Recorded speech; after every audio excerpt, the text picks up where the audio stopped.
Dans cette vidéo, je vais vous montrer comment créer des limites dimensionnelles dynamiques.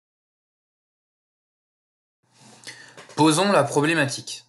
Sur cette application, je suis sur un tableau de bord qui me permet de contrôler la performance de mes ventes.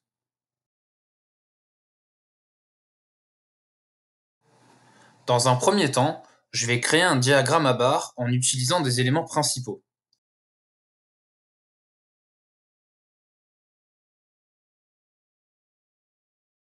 J'ajoute le produit en dimension et la somme totale de mes ventes en mesure.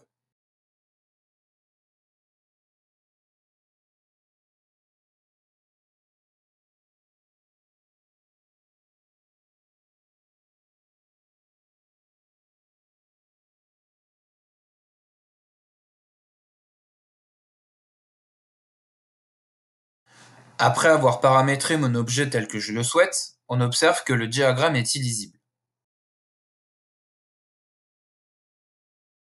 Je vais donc limiter le nombre d'éléments visibles à 5.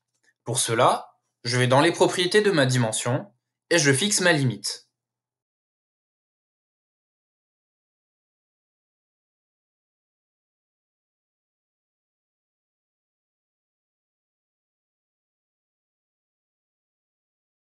Je ne vois donc que mon top 5 produits. Maintenant, je peux avoir des utilisateurs qui ne souhaiteraient voir qu'un top 3 ou un top 10 au lieu d'un top 5, ce qui va nous amener à nous poser la question suivante. Est-ce qu'on peut moduler cette vue afin de permettre à l'utilisateur de choisir son propre top produit? La réponse est oui. Et pour cela, nous allons, à l'aide des variables, créer des limites dimensionnelles dynamiques.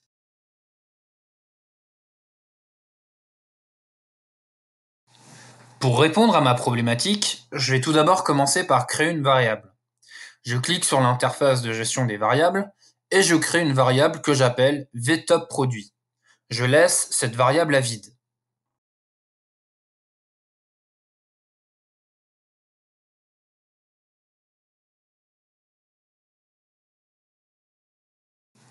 Dans un deuxième temps, je vais venir ajouter un objet de type entrée de variable qui va me permettre de choisir le top produit que je souhaite observer.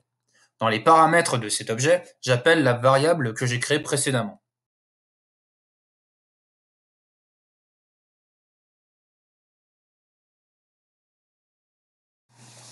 Enfin, je vais venir changer la limite d'affichage de mon diagramme à barres. Je change mon 5 par ma variable. Pour rappel, pour appeler une variable, je l'écris avec un dollar devant, ce qui me donne dollar, entre parenthèses, vTopProduit.